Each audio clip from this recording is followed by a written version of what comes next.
तो ये क्या होगा, शाखित होगा और पटीय होगा, यानी इसमें पट होंगे और शाखित होगा। फिर अलैंगिक बीजाणु कोनिडिया होते हैं इसमें, जो विशिष्ट कवक जाल कॉनिडियमधर या बहिर्जात रूप से उत्पन्न होते हैं। अब यहाँ पे अलैंगिक जनन किसके द्वारा होगा, बीजाणु के द्वारा, और ये बीजाणु क्या होंगे, कोनिडिया। ठीक है, जो विशिष्ट कवक जाल में बनते हैं जिनको बोलते हैं कॉनिडियम धर। जहाँ कोनिडिया बन रहा है यानी किस कवक जाल में बन रहा है उसको कोनिडियम धर बोलते हैं। और देखिए इसमें विशेष बात ये है कि ये जो अलैंगिक बीजाणु है ये बहिर्जात रूप से यानी बाहर की तरफ उगे हुए रहते हैं, और ये कोनिडिया जो है उगकर बाद में अंकुरित होकर क्या बनाते हैं, कवक जाल बनाते हैं। इसी प्रकार में जो लैंगिक जनन है वो होता है एस्कोस्पोर से। ये विशेष ध्यान रखिएगा, अलैंगिक जनन हो रहा है कोनिडिया से और लैंगिक जनन हो रहा है एस्कोस्पोर से। ये एस्कोस्पोर जो होते हैं थैलीसिलम एस्केलिस के अंदर बनते हैं। ऐसे अनेक जो एसाई हैं वो मिलकर एस्कोस्कार्प नाम का फलकाय बनाते हैं, फ्रूट बॉडी बनाते हैं। यानी जो है कोनिडिया तो जो है वो कोनिडियोफोर के अंदर बनाते हैं, और जब लैंगिक जनन होगा तो एस्काई के अंदर बनाते हैं, और ये एस्काई जो है मिलकर क्या बनाते हैं, एस्कोकार्प बनाते हैं। कुछ जो एस्कोमाइसिटिस कवक होते हैं उसमें एस्कोजन कवक तंतु तथा एस्कोकार्प का अभाव होता है, जैसे कि सैक्रोमाइसिस में। अब हमने कहा ना, या तो उनमें अलैंगिक जनन होगा या लैंगिक, तो इनमें दोनों देखिए एस्कोजन और एस्कोकार्प, जब उनमें लैंगिक जनन नहीं होता है वो कौन सा है, एस्कोमाइसिस, जिसमें एस्कोजन तंतु और एस्कोकार्प नहीं होते हैं।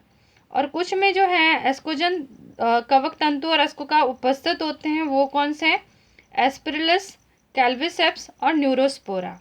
अब इसमें जो न्यूरोस्पोरा है उसका जो उपयोग है वो जैव रासायनिक और आनुवांशिक प्रयोगों में किया जाता है। वेरी इंपॉर्टेंट कि जो न्यूरोस्पोरा है जैव रासायनिक यानी बायोकेमिकल लैब में और जेनेटिकली रूप में प्रयोग में किया जाता है। ठीक है, अब तीसरी हम वर्ग पढ़ेंगे जिसका नाम है बेसिडियोमाइसिटीज। बेसिडियोमाइसिटीज हैं, इन्हें गद्दाकार कवक भी कहते हैं। ठीक है, ये मिट्टी में मैं उससे पहले आपको ये एस्पेरेगस का डायग्राम दिखा देती हूँ। अभी मैंने आपको पहले भी दिखा दिया था वैसे इसका एस्पेरेगस का डायग्राम।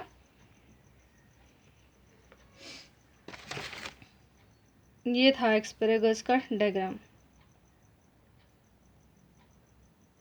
ठीक है, ये था, कलर्ड में भी दिखा देती हूँ।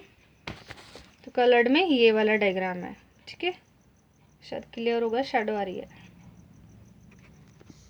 ये देखिए, ये है एस्पेरेगस का डायग्राम। अब हम बात कर लेते हैं बेसिडोमाइसिटीज की। बेसिडोमाइसिटीज इन्हें गद्दाकार कवक भी कहते हैं, और ये जो होते हैं ये मिट्टी में लट्ठे पर, आपने देखा होगा बड़े बड़े लट्ठे पड़े रहते हैं, उसमें सफ़ेद सफ़ेद कलर के वाइट कलर के कुछ लगे रहते हैं, तो वो कवक जो है वो क्या है, बेसिडोमाइसिटीज। वृक्ष के ठूंठों पर और कुछ सजीव पादपों के अंदर भी परजीवी के रूप में उगते हैं ये। फिर इनमें जो है कवक जाल शाखित व पट्टी होता है। अब तो ये आपको क्लियर ही है, कवक जाल जो है क्या होता है, शाखीय और पट्टी होता है। अलैंगिक बीजाणु प्राय नहीं होते, यानी अलैंगिक जनन नहीं पाया जाता है इनमें। और इनमें कायिक जनन जो होता है वो खंडन विधि द्वारा होता है, और इनमें लैंगिक अंक नहीं होते हैं, परंतु प्लाज्मोगैमी विभिन्न प्रभेदों वाली दो काय कोशिका और जीन प्राणुओं के संलग्न से होता है। वे बनने वाली संरचना द्विकेंद्रीय होती है, जिससे बेसिडियम बनते हैं। तो इनके अंदर जो है प्लाज्मोगैमी के द्वारा जो है जनन होता है बेसिडोमाइसिटीज में, और दो कोशिकाओं की में ये काय कोशिकाओं की जो है संलग्न से यहाँ पे एक संरचना बनती है जिसमें दो केंद्रक होते हैं, उसको बोलते हैं बेसिडियम। इसको मैं आपको डायग्राम से समझा देती हूँ, एक बार समझने की कोशिश कीजिए। यहाँ देखिए, यहाँ आपको दिख रहा है ये कोशिका है और एक दूसरी कोशिका है, ये भिन्न भिन्न कोशिकाएं हैं। ठीक है, इनमें हुआ कायिक जनन। ठीक है, अभी हमने बात की ना जो है बेसिडोमाइसिटीज के अंदर, तो हमने देखा यहाँ पे क्या होता है, प्लाज्मोगैमी के द्वारा।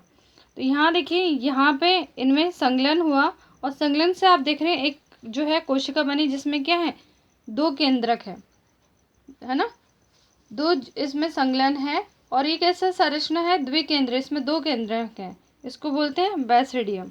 तो कुछ इस प्रकार का इसमें जनन होता है। बेसिडियम में केंद्रक संलयन तथा मियोसिस होता है, जिसके कारण 4 बेसिडियोफोर्स बनते हैं जो बेसिडियम पर बहिर्जातीय उत्पन्न होते हैं। अब देखिए, अभी हमने कहा ना यहाँ पे फिर केंद्रक का संलयन होगा, फिर मियोसिस होती है, उसके कारण 4 बेसिडियोफोर बनते हैं। और जो है बेसिडियम ये बहिर्जातीय यानी बाहर की तरफ उत्पन्न होते हैं। ठीक है, बेसिडियम फलन काल में लगे रहते हैं जिससे बेसिडियोकार्प रहते हैं। अभी हमने कहा ना बाहर रूप में, तो किस में लगे रहते हैं, बेसिडियोकार्प में। ठीक है, अब है जो लास्ट जो हमारी है वो है पहले इसके एग्जाम्पल हैं पक्सिनिया और ऑटिलेगो। ठीक है, पक्सिनिया और ऑटिलेगो।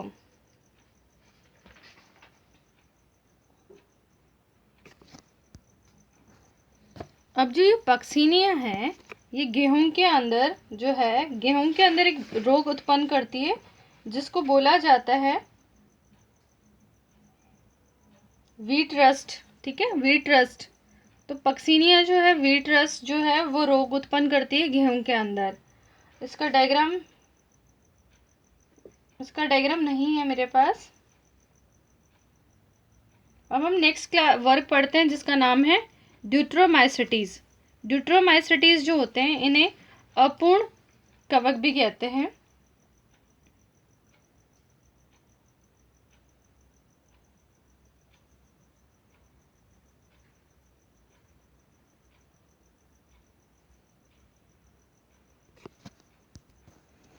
देखिए, पक्सिनिया और ऑल्टिलेगो के साथ इसमें एक सदस्य और है एस्केरिगस। मैं उसका डायग्राम आपको दिखा देती हूँ। तो ये है, ये बेसिडोमाइसिटीज का ही सदस्य है जिसका नाम है एगैरिकस। और अगर बुक में होगा तो मैं आपको दिखाती हूँ। ये है, ये बेसिडोमाइसिटीज का सदस्य है एगैरिकस। अब हम पढ़ेंगे जो लास्ट वर्ग है कवक का, वो है ड्यूट्रोमाइसिटीज। तो ये जो होता है वर्ग, इन्हें अपूर्ण कवक भी कहते हैं। कवक तंतु पटयुक्त और शाखित होते हैं। अब आपको क्लियर होगा पटयुक्त और शाखित का मतलब। इसमें केवल अलैंगिक जनन और कायिक प्रावस्था ही ज्ञात है, यानी लैंगिक जनन नहीं होता इसमें। और इसके कुछ सदस्य जो होते हैं मृतजीवी या परजीवी होते हैं। इसके अधिकांश सदस्य जो होते हैं अपशिष्ट के अपघटक होते हैं जो खनिजों के चक्रण में सहायता करते हैं। और इसका उदाहरण है ऑल्टरनेरिया, कॉलीटोट्राइकम और ट्राइकोडर्मा। ठीक है, ऑल्टरनेरिया, कॉलीटोट्राइकम और ट्राइकोडर्मा, ये जो हैं 3 इसके उदाहरण हैं। इसके साथ आज हमने जो है वो कवक का अध्ययन किया, जगत कवक का। Thank you.